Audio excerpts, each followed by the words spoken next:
Hi, welcome everybody. Thank you so much for joining us and being here today for this exciting launch. My name is Kelly Turner and I am the co-director of the Luskin Center for Innovation. And we're excited to share with you the new extreme heat edition of the California Healthy Places Index. As you start to filter in, please go ahead and drop your name and affiliation into the chat so that we can all get a sense of who is joining us today. Next slide.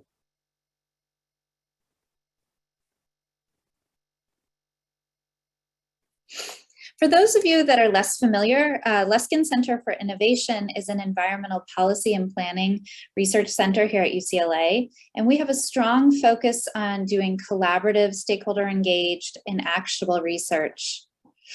Next slide.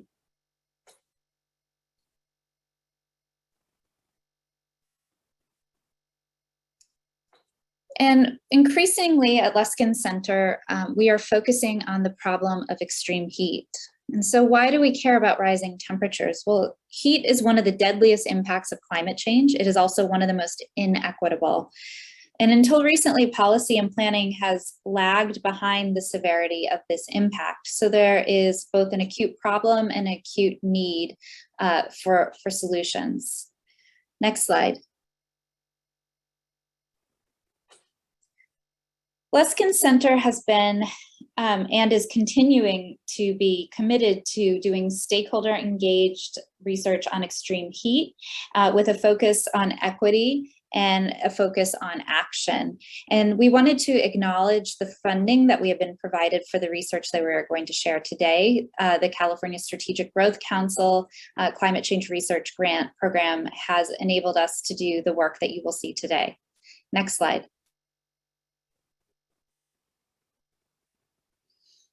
In addition to what you'll see today, Luskin Center has a number of projects addressing extreme heat that you may have encountered, and if you have not, just a quick overview of the types of projects we have been working on. We have focused on workers and understanding how extreme heat affects the workplace setting. Different vulnerable groups, such as pregnant mothers, also low-income households and things like energy use and bill costs. We're interested in residents of subsidized and manufactured housing and sort of the coupled problem of exposure to heat and wildfire risk. The work you will see today on the Healthy Places Index, as well as the companion report, which I'll touch on in a second. And then also local planning and urban design in the built environment. Next slide. So in addition to the tool that you'll see today, Luskin Center did publish in the fall a comprehensive report on adapting to extreme heat in California. And this report's fairly unique in that it took a look at the state level at different exposure settings. So exposure settings are places where vulnerable people will be exposed to heat. So places like schools and residential areas, labor, streetscapes, and examined how well we're doing at addressing the heat problem. And in terms of policy, our research shows that there are a number of gaps that are not being accounted for.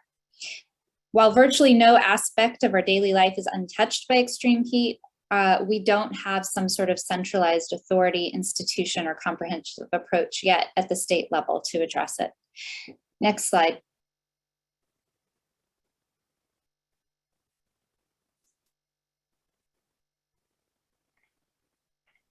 So with that, okay, go ahead. I'd like to introduce Helen Dowling, who will introduce the Healthy Places Index.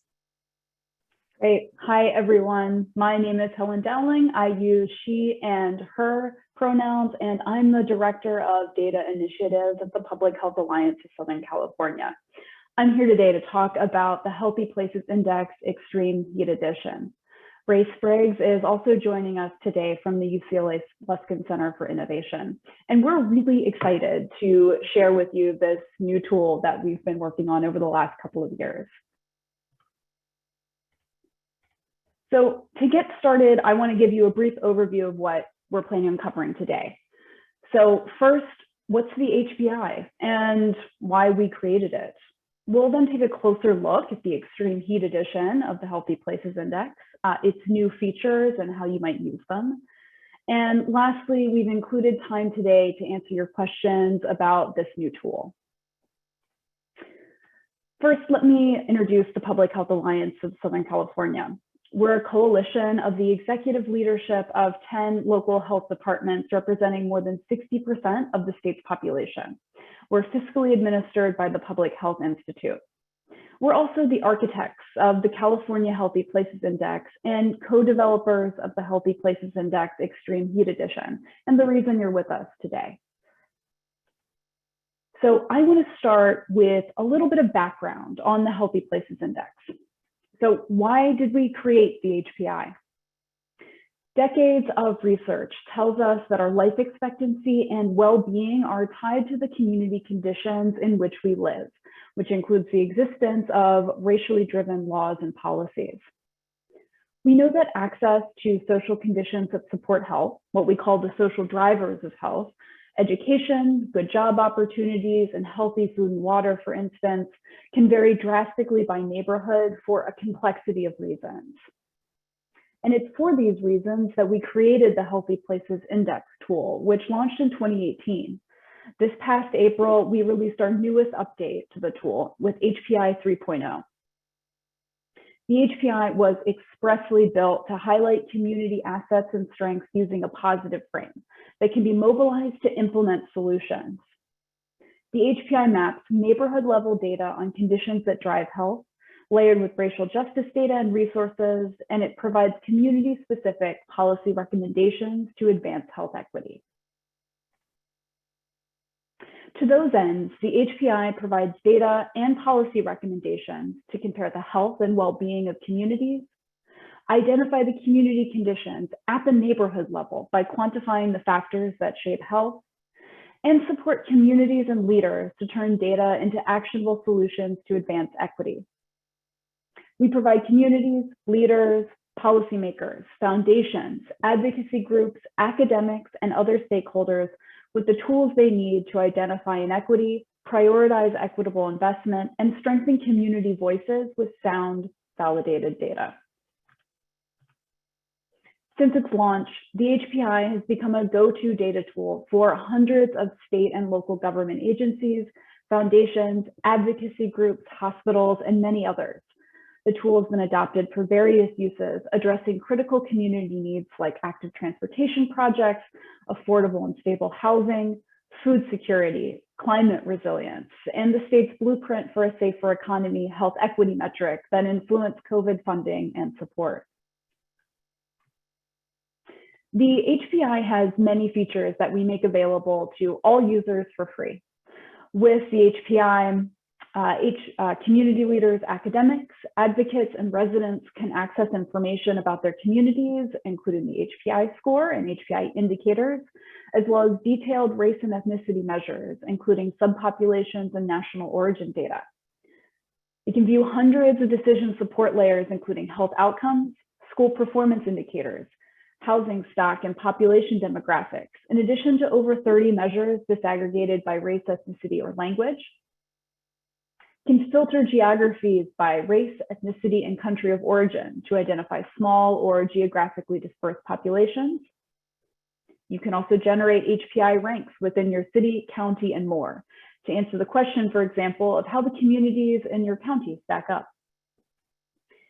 Last but not least, you can also create custom geographies to aggregate data for communities of interest, not offered in the pre-selected geographies. Now, these core features and many new ones were incorporated in the Extreme Heat edition of the tool. But to talk about that, I want to turn it over to Ray Spriggs, who will talk more about how we developed the Extreme Heat edition.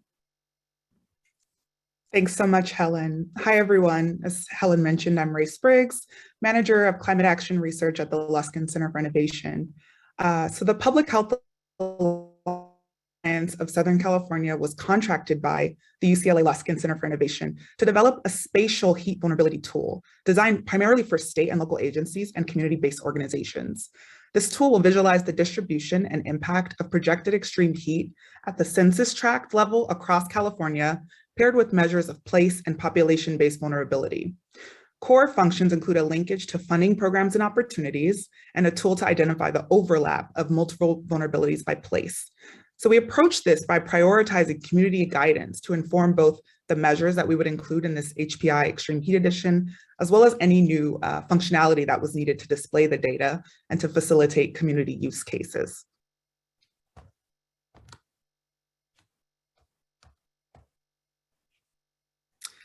The Alliance ensured that the California HPI Healthy Places Index from the beginning was a collaborative project, with the data and the functionality being informed by the people who would use or who would want to use the tool. So the process with the HPI Extreme Heat Edition was no different. With the Alliance, we reached out to community partners, that includes community-based organizations, environmental justice advocacy groups, and regional planning bodies. And we conducted focus groups to tailor the tool to fit their needs. So we asked 3 questions during this period of community engagement. One was, how do you think you might use a tool like this? What do you think you could learn from this map? And what can we improve on the application and or the content to make this tool more useful?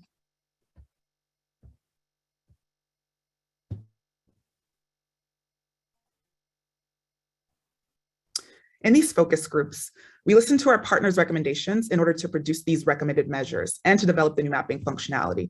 So from these focus meetings, we heard 3 main things. One is that elevating race and ethnicity in the data and the tool is very important. We've been hearing that organizations and agencies are placing greater emphasis on these measures, and indicators stratified by race and ethnicity are of significant interest right now. 2 is that using mid and in-century framing for extreme heat measures defines what the exposure is and helps the user refine the use of the tool. So days above 90 degrees and days above 100 degrees Fahrenheit taken from CalAdapt were deemed the most user-friendly, accessible measures of extreme heat. And the third thing we heard is that it's important to potential users of the tool that we clarify the linkage between those population and place-based measures and the heat impacts within the content of the tool itself.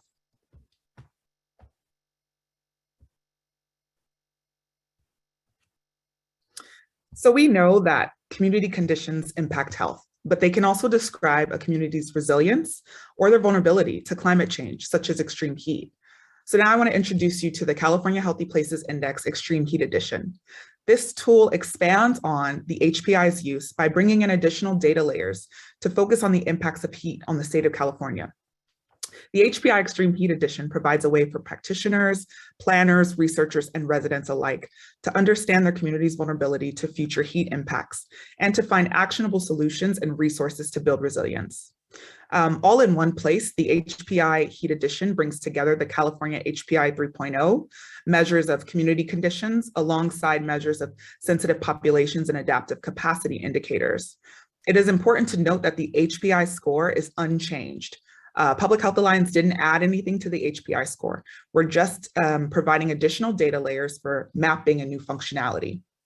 The tool also provides a list of state resources and funding opportunities that can be used to address extreme heat. This flexible tool can be used to understand underlying heat vulnerability and resilience characteristics of a community, to identify resources to mitigate those adverse effects of extreme heat, and to prioritize the delivery of resources and programs. Special features and functions exclusive to the Heat Edition will help people explore the intersection of and discover resources to improve these factors.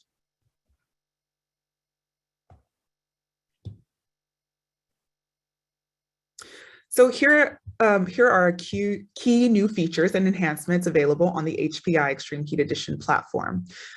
We are able to view projected extreme heat exposure and community resilience characteristics for neighborhoods across the state.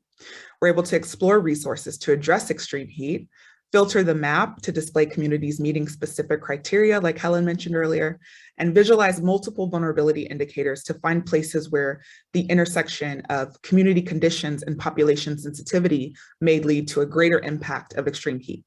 So now let's dive deeper into these functions. I'm going to pass it back to Helen to show you a deeper look into the tool and to show you some demos.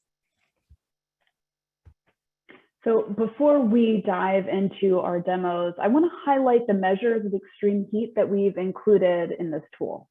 So by default, that is what you see when you first load the map, we're visualizing CalAdapt's mid-century days above 90 degrees projection.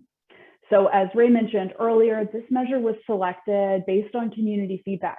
We heard that it was the easiest to interpret and felt the most actionable of the heat measures available.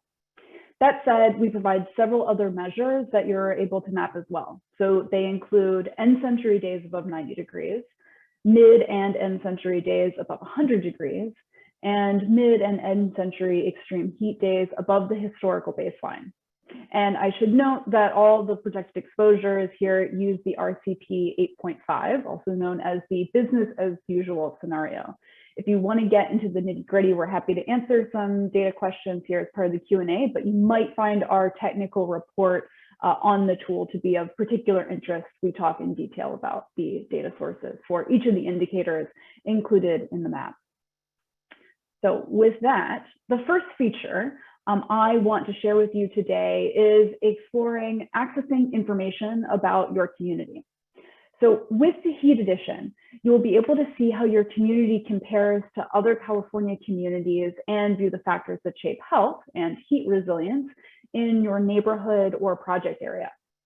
Our climate and community details panel provides the HPI score for your community alongside individual indicators that describe heat exposure, sensitive population characteristics, and neighborhood conditions that impact resilience, such as tree canopy coverage and urban heat islands. So let's take a look at what that looks like in action. So the climate and community details panel will pop up as soon as you click on a community. Here, we've selected a census tract in Fresno County. The panel now populates with the projected extreme heat days, our HPI score for this community and how it ranks statewide, as well as several groups of indicators that cover projected extreme heat exposure, sensitive populations such as youth and young children, older adults, and measures of health outcomes exacerbated by extreme heat, place-based indicators of neighborhood conditions, including park access, pollution, housing stock, and more. And finally, detailed measures of race and ethnicity. And these are available for census tracts across the state, as well as any of the geographies that are available on the mapping tool. Next is our resources to address extreme heat function. This feature allows you to identify programs and funding opportunities to address extreme heat. The resources here are organized by the potential recipient, so households, workplaces, schools, local governments, tribal governments, and nonprofits. For each resource, we provide helpful icons that describe the heat mitigation measures it can offer. For instance, air conditioning replacement or repair, weatherization, urban greening, and others. To access it, you go to our tools panel here, navigate to resources to address extreme heat. A list will load of the resources, and as you can see, they were categorized by the potential recipients. And as you click on any resource, you can learn more about the program and the program offerings, as well as get a link out to learn more on the program homepage itself.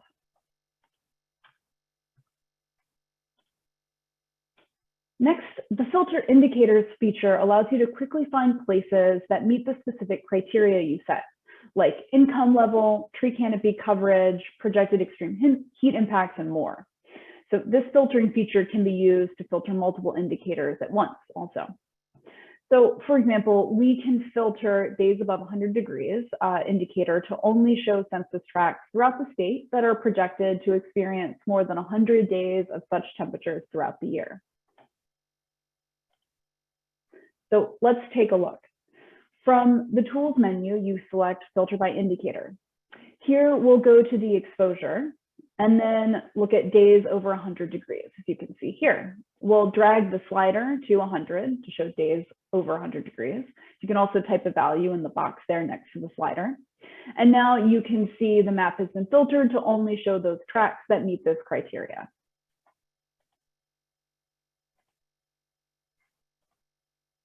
Next, Using the Healthy Places Index Extreme Heat Additions Multiple Vulnerability Indicators feature will allow you to visualize the intersection of heat exposure and selected vulnerability indicators. We think that this is a powerful tool to support heat mitigation and adaptation program planning, prioritization, and resource allocation.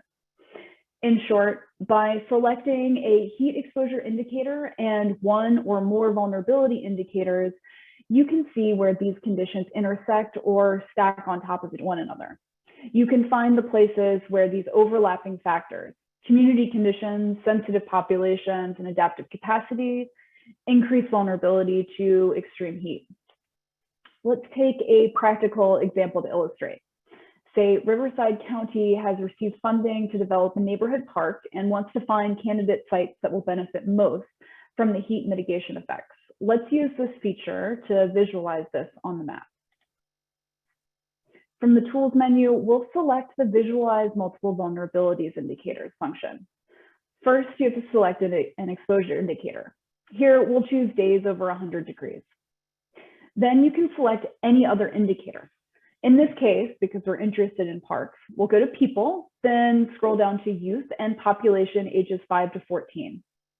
Then we'll collapse the people category and expand the place category, scrolling down to tree canopy as I've done here. Now you can see the places with the highest projected exposure to extreme heat, limited tree canopy coverage, and a large youth population that might benefit from a park. When you hover over the tracks, as I've done here, you can see which indicators are in the most vulnerable quartile. So in the darker areas of the map represent the places where more of these indicators overlap. We think this is a really powerful and important feature and strongly encourage you to log onto the map, check it out, play around with all of these features and functions that we've made available, as well as explore the many data layers that we have, both from the Healthy Places Index, as well as individual indicators that have been created specifically for this tool. So with that, I would love to take some questions and I'll turn it over to Ray to help moderate. Thanks, Helen.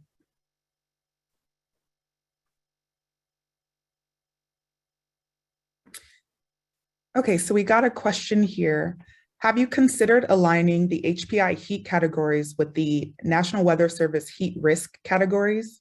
Being able to say, for example, by 2035 to 2064, there will be 160 days that present high-risk conditions for vulnerable populations, and 56 days of high risk to the general population would be very actionable. Jake, I see you're typing a response. Do you want to hop in? Yeah, I could just answer that question live. That's not thank you. And also thank you, Ray. That's not something we have directly talked about, at least to my knowledge. Helen, please correct me if I'm wrong. But I agree that that's a very actionable item to be able to say quantitatively how heat will affect different populations differently, or who will share an unequal burden of the heat. So I think that's a great idea, but we have not done that as of right now, as of today.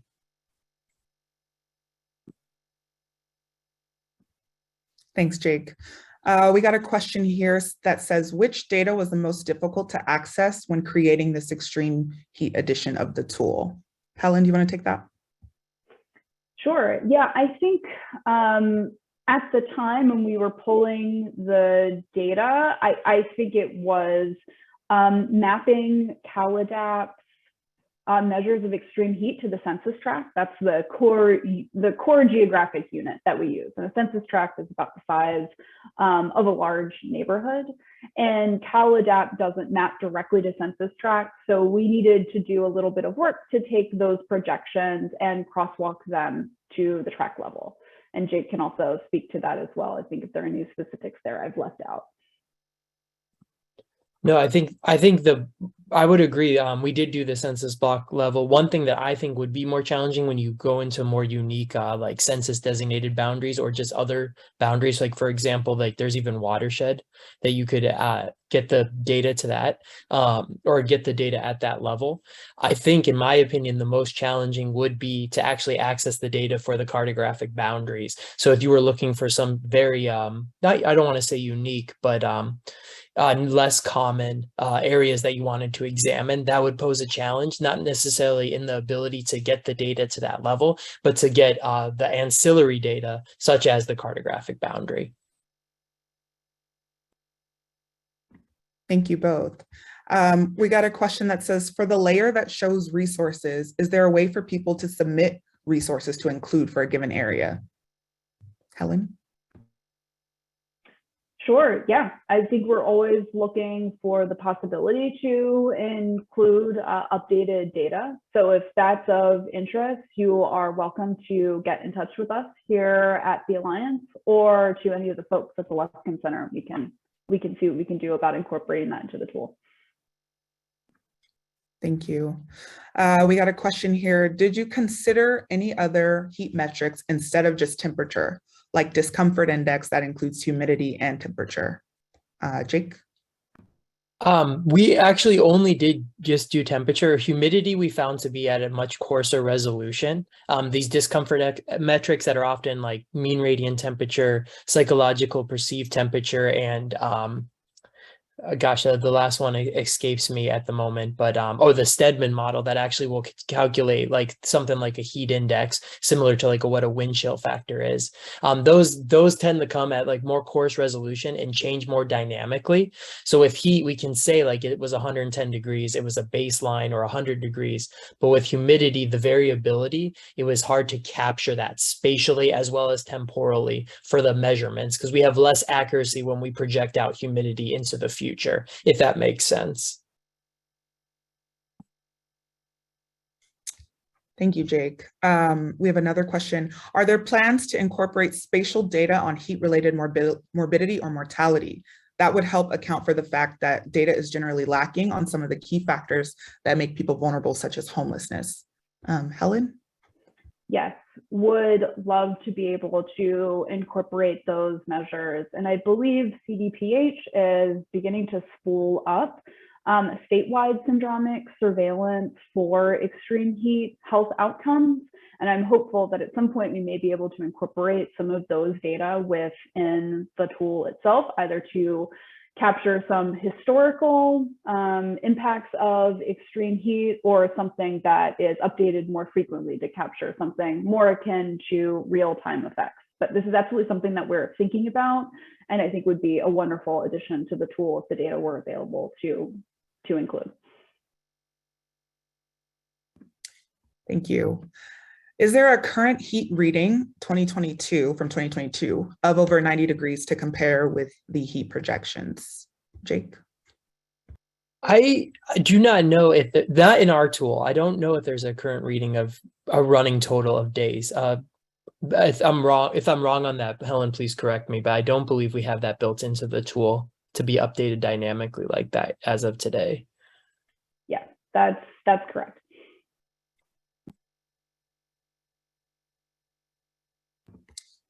Could you overlay a Google Maps like layer that shows the actual buildings at property levels and identifies all public facilities such as schools, libraries, or other municipal buildings, parks, hospitals, etc., so we can identify specific actions to take? And if so, how long would the simple overlay, like the matching scaling, take to be usable or actionable? Helen? Yeah, so there are a couple of things that you can do right now. One thing is that the search function on the map tool is actually very similar to the to Google Maps. So you can just type in an address and it will zoom to the census tract where that address is contained. So while we don't currently have building level resolution for these measures, you can get down to wherever that address is in the census tract. Alternatively, we also support point level data. So if you were to upload a layer of things like where public schools might be located, you could see those as points on the map, and you could overlay that on top of the other measures that we include on the tool. So right now we have two different ways that you're able to kind of get at that building level measures or close to it. Thanks, Helen. Research has indicated that people living in different regions have different climatization levels.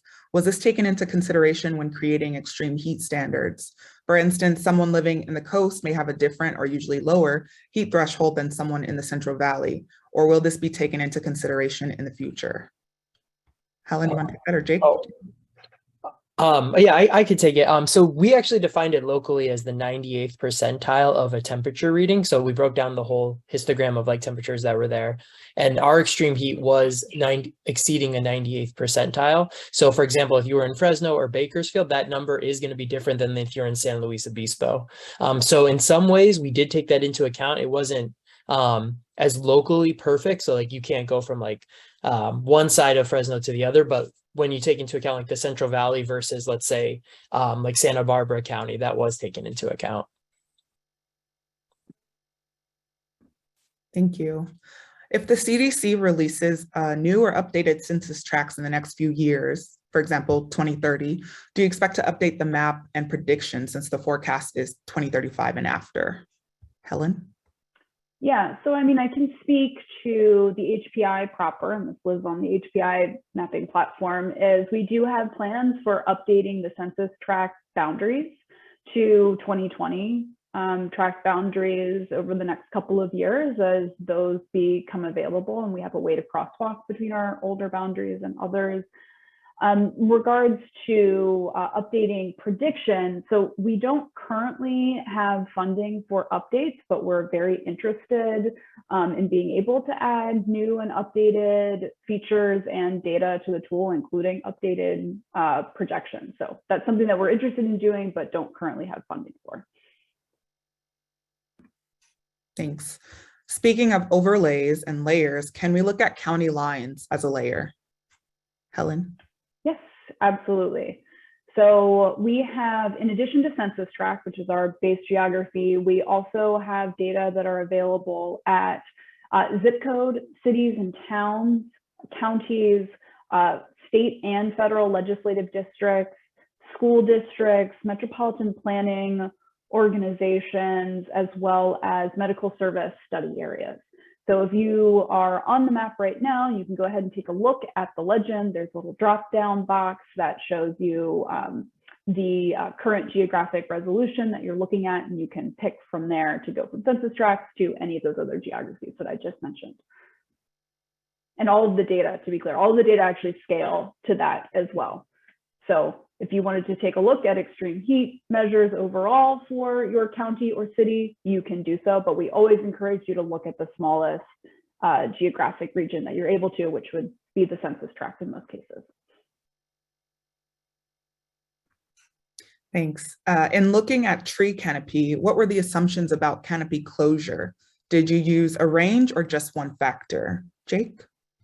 So like our range was actually based on similar to how we did the temperature. So it was actually just a measurement of total tree canopy divided by total area.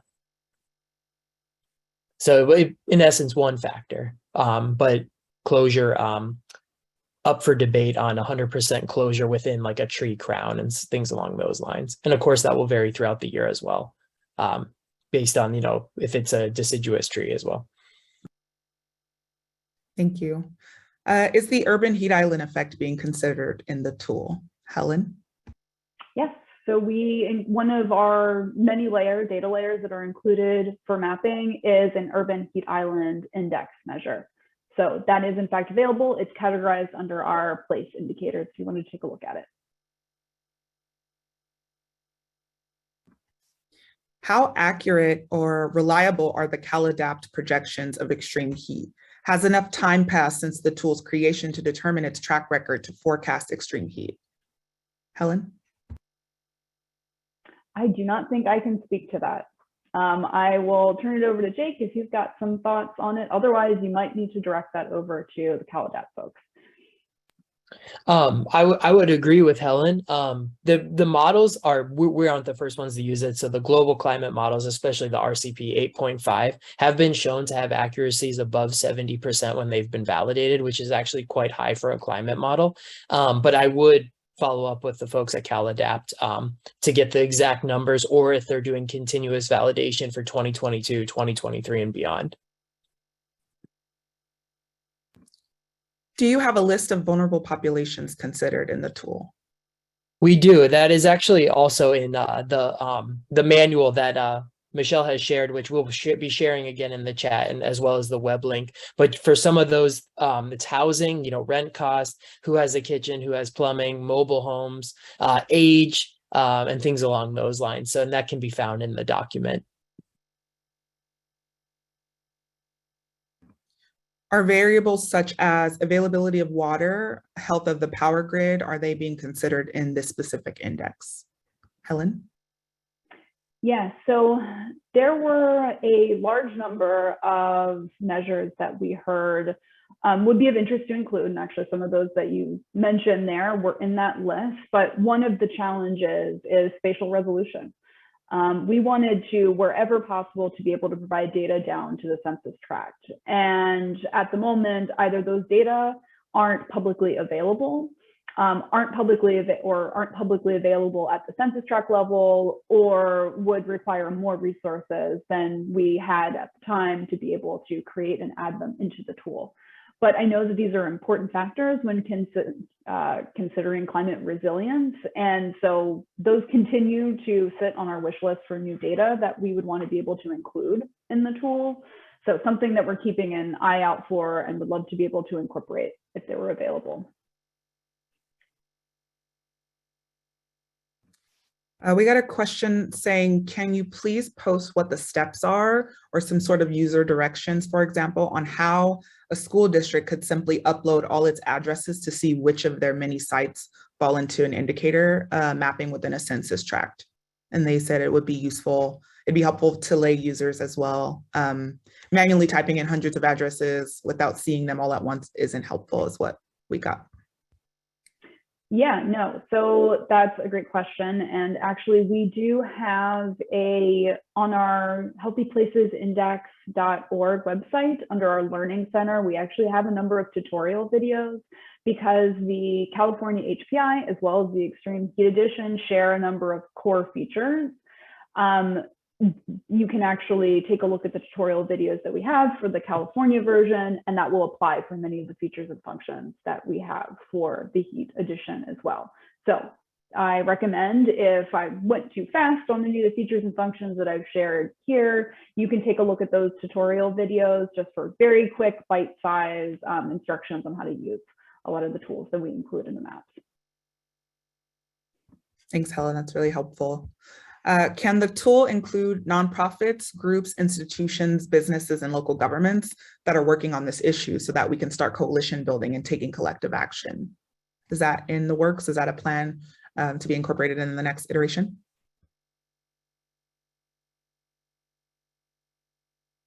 Helen? Yeah, so this isn't something that we've discussed. And, I think that's a little outside of the current scope of, we're providing data and linkage to resources here. But I think the broader coalition building, I think we want to be able to leave to those organizations that can draw upon the data and then take that charge for themselves. Are there any plans to integrate public spaces that are air conditioned in a future iteration of the tool? Jake? That's a great question. I do not believe we have that as of right now. And I'm actually not aware of a data set that has like a spatial feature class or a shapefile that has that data. But it would be an amazing addition to the tool. But I don't know if we have access to that. If someone, whether on the panel or a participant, knows of one, please share, because that would be great.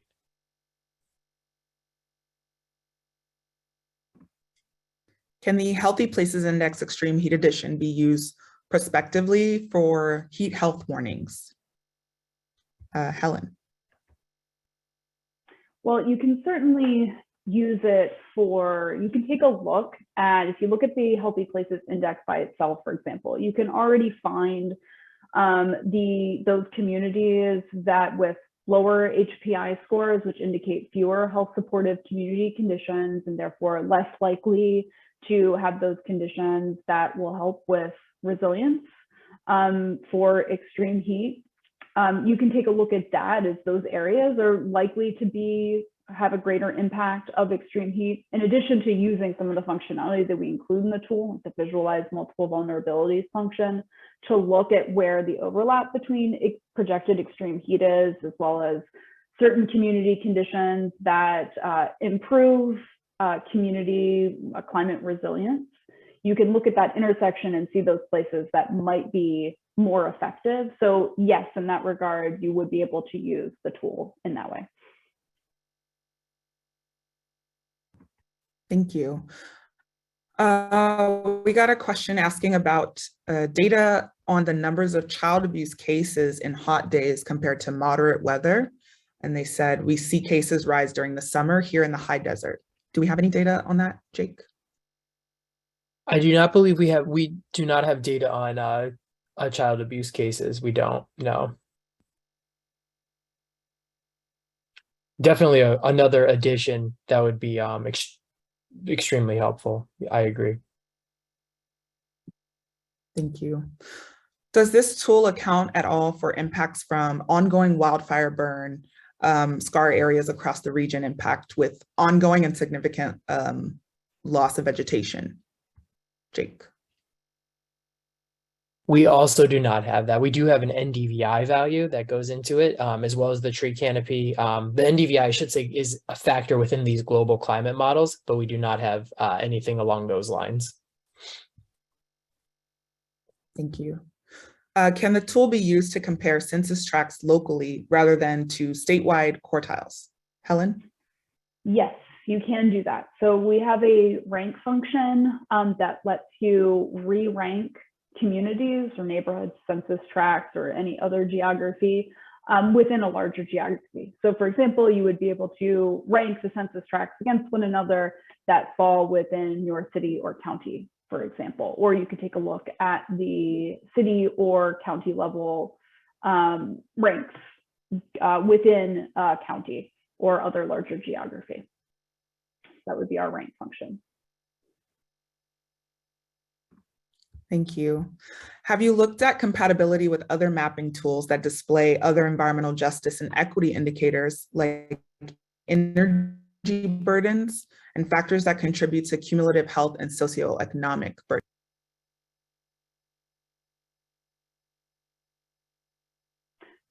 Well, I think largely we're looking, this is built on the Healthy Places Index, which looks at those community conditions that shape health. So those are your cumulative health and socioeconomic burdens as measured by the Healthy Places Index.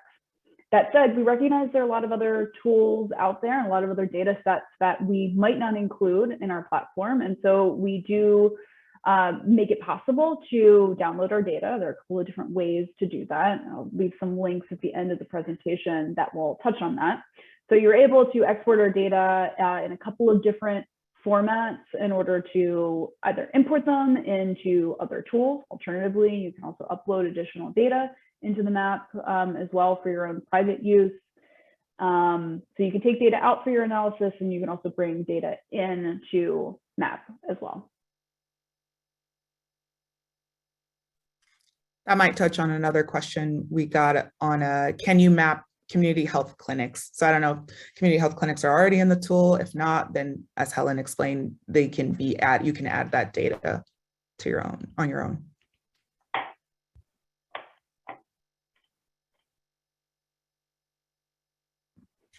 Have you looked at compatibility with the state's chat tool? Are they complementary and can they be used together?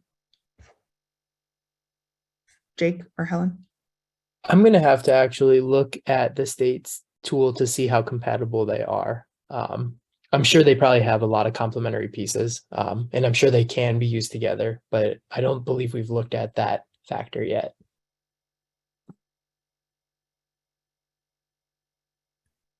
Someone asked when the tool is widely publicly available. The answer is currently. It's live now. It can be accessed now.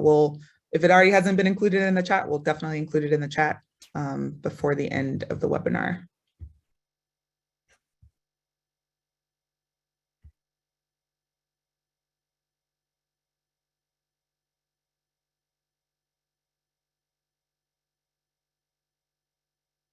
I think we've answered most of our questions in the Q&A, most if not all.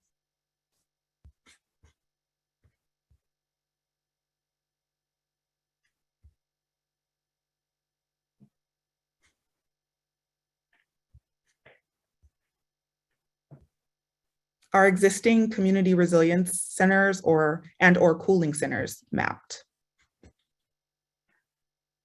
So I can answer that, not at the moment, but as I think with some of the other questions related to data, specific point data, those can be uploaded if you've got a shapefile with that information. Otherwise, you can search via address if you already know it. Is there any qualitative data that the researchers are looking for that would be helpful? Jake? Well, we're always looking to enhance the tool from a qualitative perspective. I think it would go back to other indicators of heat, things along the lines of like perceived experience of heat at a spatial level, such as a census tract. I think that would be something that's very valuable. Other qualitative ones, nothing jumps at me immediately, but I do believe that that would be very useful, especially the experience of heat would be great. Yeah, and let me also jump in there and say that for the HPI platform as a whole, we're actually developing a story mapping feature to be able to use alongside our data to really elevate, I think, the community experience that really gives life to these data. You know, one of the things that we really like to say is that, you know, we're not telling anything to communities that they don't already know.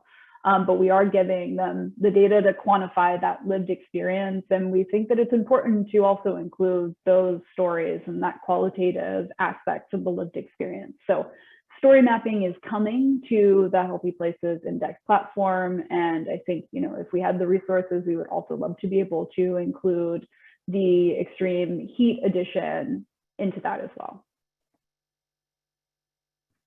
Thank you. Can data also be viewed at the census block group level? Jake. Sorry, I was unmuted. Let me look at the list. I believe it's, let's see here. Elementary school districts, county, congressional, state assembly, state senate, core-based statistical areas. I do not believe we have it at the census block group yet. Is that correct, Helen? Yes, that's correct. So the smallest level that we have is census tract.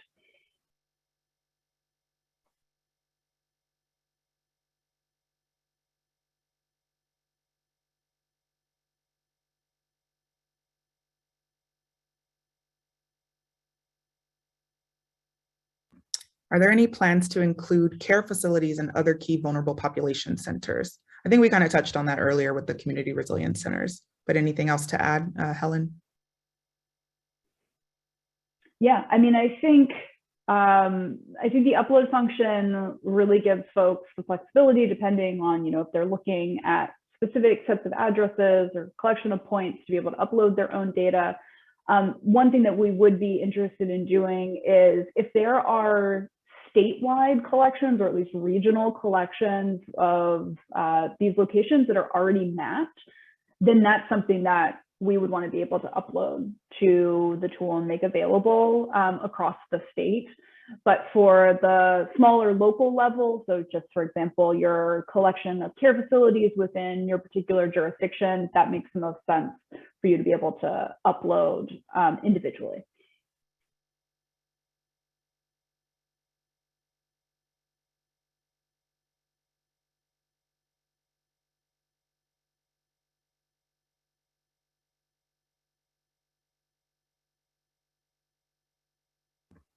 Okay, thanks everyone. I was checking through the Q&A to make sure we've hit on all the questions. It's okay. Is the source code available, Jake? You have R code for extracting the data sets that I could share if it's allowed. I don't know who owns it though, if it's Luskin or CalAdapt HPI, because it uses a CalAdapt package from R, from my understanding. Hot days were previously defined as those over 95 degrees Fahrenheit. Will that be available on the tool? Helen?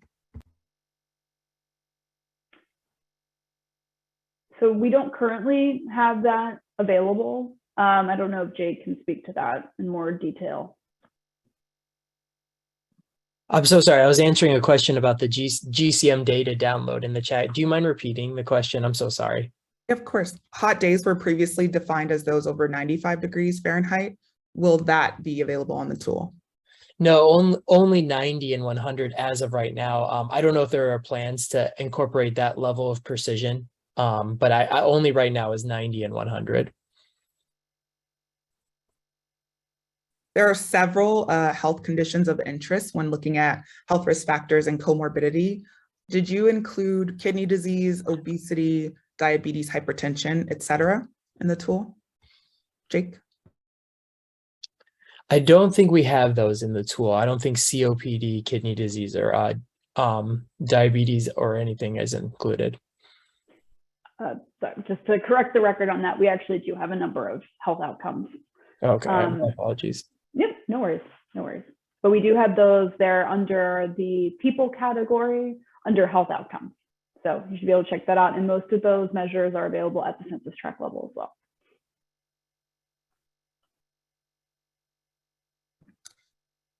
Don't hot days / the threshold temperatures vary by region? For example, Fresno has a threshold temperature of 106 or something, and LA of 95 degrees. So yeah, those thresholds go back to like the local 98th percentile. So again, Fresno will vary compared to Santa Barbara, Bakersfield will vary compared to Riverside and so on. So it is fairly local.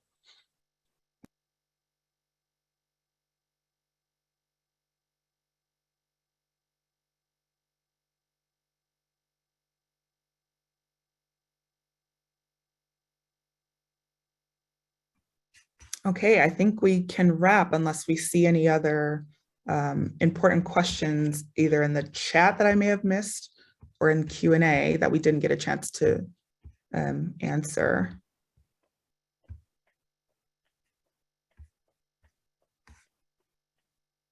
Could I answer one question from a while ago? It was about the spatial resolution of the data used. So these global climate models are unfortunately very coarse. And by coarse, they're about, I think the smallest resolution is like 4 kilometer by 4 kilometer. And I think that's downscaled to a kilometer. So we actually didn't have any issues with the census tract being smaller than the spatial resolution. But yeah, the spatial resolution for these global climate models, while improving, is still a fairly coarse resolution in the raster. So I just thought I'd throw that in.